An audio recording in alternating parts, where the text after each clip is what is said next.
Hi, everyone. I would like to thank you for tuning in to Hive Support Services, our podcast today. We are joined by the lovely Jessica Brennan. She's with Southern Loan Servicing, and she is here today to educate us on all things servicing. She has been doing this for 8 years, and Southern Loan Servicing has been doing it for over 30. So they have a lot of experience under their belt. She lives in New Orleans, and she's from Vegas. And she is just such an amazing resource. I come to her all the time with all of the crazy questions, and she is always fixing our stuff. So I'm really excited to have you on today and pick your brain a little bit and kind of just educate out there on how we do things better to support you, with you supporting us. So without further ado, if you'd like to introduce yourself a little bit and just say hi. Oh, good morning. Welcome to my fancy living room. For those of us that can see it. It's early here. I'm not a morning person, so we're going to do our best. I'm much better with the Q&A. We have a ton of resources. As I said, our company's been here for more than 30 years. We have a parent company. It's a title company with attorneys and stuff, all things real estate here in Louisiana. We have branched out to servicing loans nationwide over the last 6 years or so. And we're members of title organizations for Alabama Land Title. They have their first event this year, so we just joined them. Mississippi Land Title, Texas Land Title, Florida Land Title, of course, Louisiana.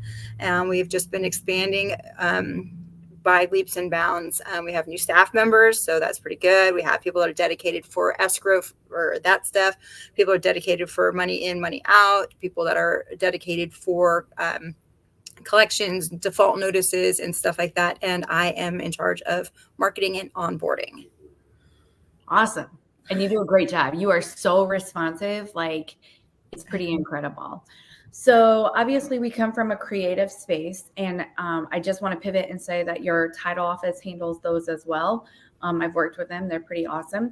But my first question is for those that don't know, what is loan servicing and who should use loan servicing? Well, obviously I'm going to say everybody needs to use the service. I mean, I'd have to. Specifically, it is for everybody who is going to do any sort of creative financing. Our role is to facilitate incoming funds and distribution of outgoing. So whether it is a property that was bought as a sub-2, sold as a wrap, we're going to collect that wrap payment, pay the sub-2 person, pay the mortgage. We'll hold escrows, taxes, and insurance. We will basically follow all the fine details post-closing. So once everything has gone with the closing company and stuff like that, but even leading up to that, we'll review documents beforehand. I get the messy ones. If there is a problem with it, it comes to me. I have one right now. I stayed till like 7:00 last night trying to figure out because they didn't do the math right. And I'm very, very passionate about how your document reads and how is your document going to hold up in court if it ever came to it. And if your document has confusion in there, that's going to be a liability. And obviously our role as neutral party is we have to protect all parties' interests. So even if you are the buyer and you hired me, I still have to represent the seller as well as how is this contract read? How is it going to be facilitated? Absolutely. And being that if you're on the investor side and you're using a servicer that is unbiased and protects both parties and make sure that everything makes sense, it really protects the investor in the long run because it shows that they took those steps with you guys to make sure everything's right. Well, absolutely. And then for the investor, it makes sense because they don't have to worry about, did this mortgage get paid? Did that person get collected from? Did a late notice go out? Has anybody followed up? They don't have to deal with all of the fine details on that stuff. They can do what they do best, and we'll do what we do best. So, and we'll send them a statement like, here's where your account stands. Here's your investment. Here's your portfolio. Here's how many loans you have. These people are late. These people paid on time. And then what do you want to do? So we just make it easier and streamlined for that investor that they don't have to worry about all of this stuff. And if it's something that they've sold as a wrap or investment or something else, rental properties, they don't even have to pay us. Get your end buyer to pay us. Absolutely. And I got to say that you guys have beautiful statements. Like they are solid, nice statements that you send out monthly to everybody. And that's like a whole nother piece, is that not only can the investor sit back knowing that those late notices and everything are going out, but the seller on that A to B subto also knows that those payments are getting made, and they have that comfort that even though they put their trust into somebody else, they have a tracking mechanism to know that their mortgage is still getting paid. Absolutely. And we send statements on both party side. So if it's the investor who bought the property subto, he's going to get a buyer statement saying, hey, we received your payment. This is how it was applied to the loan. Here's where the money was distributed. And that would be his side. The person who sold the property also gets a statement. And that says, hey, you got $0 this month, but your mortgage was paid. So they know that, like, that extra little bit of comfort where they're like, maybe they're unsure about, like, I don't know about this subto. I don't know if I want to do this, but they're facing foreclosure. They're really out of options. And this is that extra little bit of comfort saying, look, this person said that they're going to buy your property. They're going to pay your mortgage. And here's proof that they did. So I love that. I also want to point out your shirt is really cool. It's kind of hard to see right now, but can you tell everyone what it says? Highly effective people hire a loan servicer. Fact.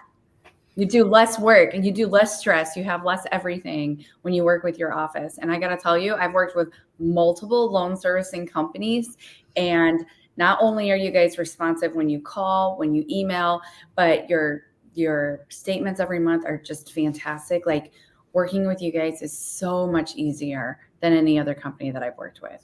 I appreciate that. That's great to hear. I really work hard for this stuff. So in addition to statements, there's also the online portal.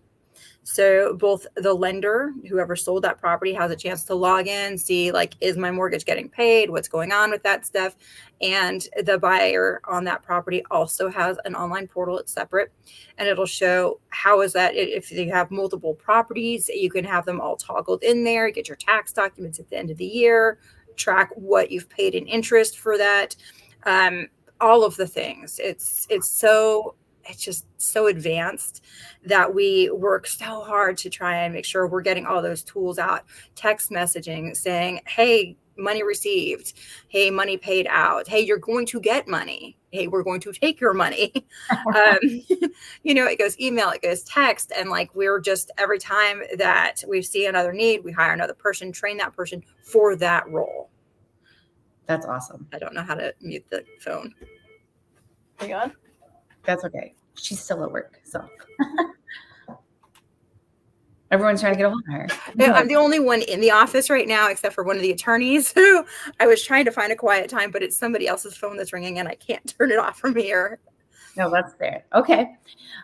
So can you tell us, in all of the services that you provide, and you kind of touched on this before with you having to work so late last night because you got documents that were kind of messy. What is the importance of making sure that even if you're using an attorney, you're using a title company that's done this hundreds of times before, that not only if you're not hiring a TC, that you are, like, as an investor, you are reviewing those documents, potentially sending them to you to make sure everything makes sense. Like, what is the importance of all of that? Okay, this is like one of my things I am so passionate about. I have documents that I was reviewing last night, came from a title company that's been doing this for 30, 40 years. They are just as old as the company that I work for, established probably about the same time. It's older than me.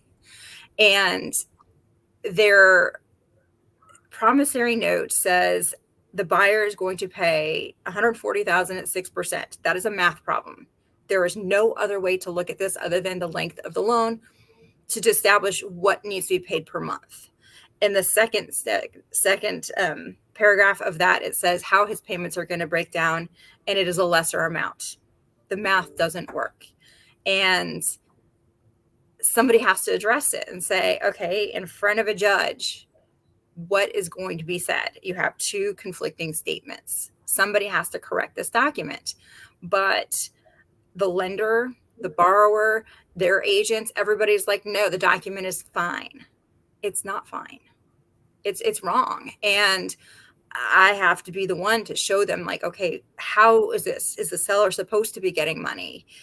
Are they getting money monthly? Are getting money at the end? All of these things have to be established in writing upfront on your contract. It is a subto deal. So there is an underlying mortgage that needs to be paid. And basically the terms on the loan say the buyer is going to pay just what's due to the mortgage company, but the P&I on the sales price differs. So it's negative amortizing. And apparently I'm the only one who recognized this and had to identify it. And then how do we fix it? So that is today's challenge. But that is just one of the many things you hire a servicer for, or a TC. I insist on getting current mortgage statements, because what happens if the escrow is behind on that first statement? I know the payments are going to increase. I let you know, hey, there's a negative escrow here. Your payments are going to increase by an estimate of $400 a month. Are you prepared for this? If you're looking to rent that property, are they going to be prepared for this? Because you need to make sure it covers it. Those are very big deals. Hiring somebody to review all of this stuff that, yeah, a title company's familiar with. Is it clear title? How do you get the documents and stuff like that? But are they familiar with all of the little fine details that take place moving forward? Once the title company closes the deal, they are done with you.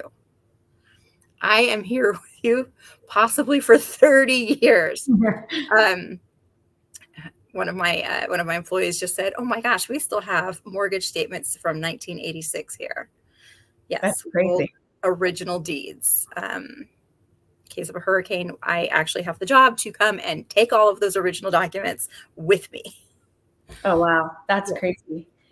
Well, and I think that that's another thing that we do during the escrow process, is that we educate about the difference.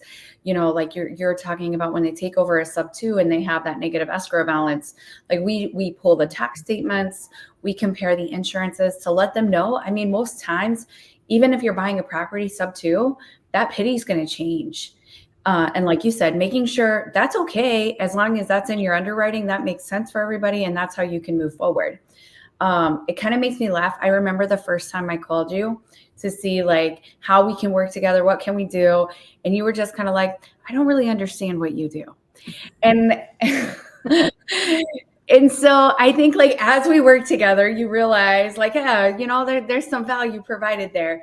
But a lot of it is that it's not really fair for you at the end of a transaction to go back and try to clean up all of that and try to educate everyone. And the transaction's closed. The investor can't say, oh, no, these numbers don't work for me. Or, oh, this doesn't Yes. Yes. Oh my gosh. And I think I had met you and maybe one or two other TCs, because I didn't even know that was a thing. And I think you were the first one. I was like, okay, tell me what do you do? And I'm like, oh my gosh, it's the greatest thing. It's somebody who is collecting all the data for me. And then I can say, hey, I need this thing. And they go get it. I don't have to chase it down. It makes my job easier. And so we've started to change our contracts and stuff like that to allow, here, let's have all the information up front. What do you need? What do I need? And how do we get it to collaborate to make this a smooth transaction? Investors don't care about details. Most of them are like, just do it. I don't care. Don't tell me about it. I want it done. I'm busy. I'm trying to get these other properties under contract.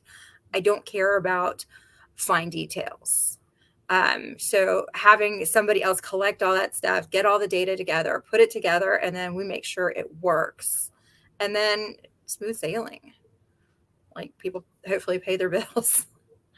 Well, and I'm just so grateful to you. Recently, we had a situation where I had a file that my investor is extra creative. And I wanted to make sure before we got anything signed that this made sense for you, that we can service this effectively, that we can do everything effectively. And I was really grateful that I could reach out to you before the transaction closed and say, is all of this like, super creative stuff going to work? And like, can we service this? And there was like, interest credits for like the first 12. I mean, Yeah. you were like, yeah, this works. Like, Negative amortizing loans and stuff like that, which is kind of what this one I have now is doing, but they didn't sign up for that. And I'm trying to explain, well, you borrowed 148,000, but when you go to pay off, you're going to owe 154. And they're not sure why. It's like, well, because you're not paying enough per month. And yes, it works, but do you know what it's doing and why? So you're like, okay, we know this works. We want to make sure, can you handle it? Right? Sure. I have very, very creative people on our side as well. Loans or sometimes it's like, can you guys just hold this money? There's a city that their government's a little funky and they were like, hey, we have this downtown development program. We need you guys to hold $5 million. Can you do that? You mean just park money in the bank? Yeah, I can do that. We hold on to their money for 7 years. And then they're like, oh yeah, we're gonna finally do that project. Can we have our money back? Here you go. and they paid us to do that. And I was like, isn't that what the bank does for free? But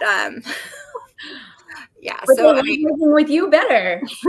yeah, so we became a resource. Habitat for Humanity was closing one of their offices, so they needed somebody to take over all their loans. They had 28 loans that they self-managed. So it was having to go through all of their history and find out how much money these people actually owe, because they would pay escrows in one check and the principal and interest in a separate check. Half of their people were facing either foreclosure or filing bankruptcy. And yeah, we muddled through it.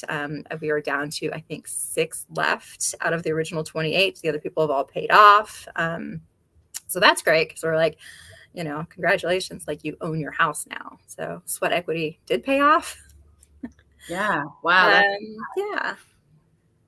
And that's anytime someone tells me that they self anything, whether they're going to like run a creative transaction through title by yourself, or you're going to be your own property manager, or you're going to be your own servicer. Like, I'm just like, the record keeping. And when you're not hiring that out, you can't go do other things.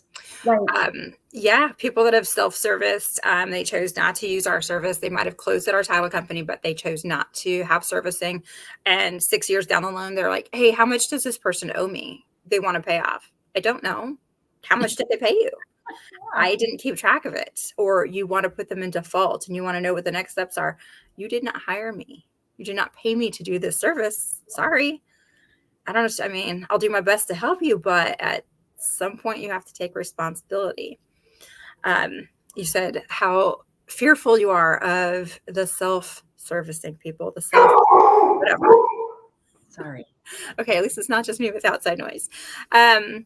So recently, there was a big article about zombie mortgages. And I messaged you and I was like, hey, I just wrote this article. You might want to read this. It was for people that had gotten deferred payments on mortgages or a soft second, and it was forgiven. And their mortgage company said, look, we're going to redo your loan. You don't need to pay that. The government has signed off on it. And now investors have bought those soft second loans, pennies on the dollar. It was never canceled, so they are collecting on it. So people in some areas have actually been facing foreclosure for a loan that they were told was forgiven.